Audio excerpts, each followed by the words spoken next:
Here we have an Adora dishwasher, and here's the model number on it right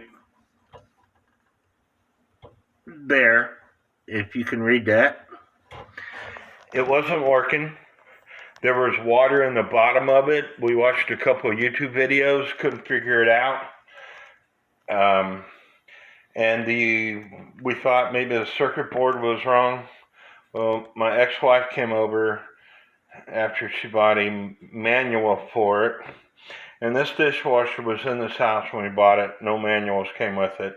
And all you had to do to fix it was hit the heat dry button here for 30 seconds and then turn the breaker off. Hit the heat dry button for 5 seconds and then turn the breaker off for 30 seconds to a minute and turn it back on, and it started working. The dishwasher was stuck in the rinse cycle and it wouldn't operate.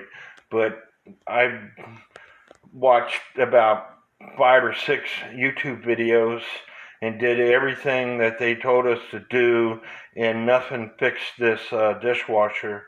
But anyway, if you're having a problem with your dishwasher not working with these lights, just like they are, but when you hit the start button, nothing happens, more than likely it might be stuck in the rinse cycle.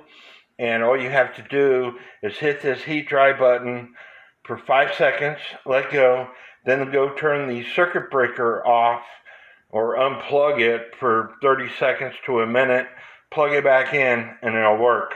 I hope this helps. Please subscribe to my YouTube channel, and God bless.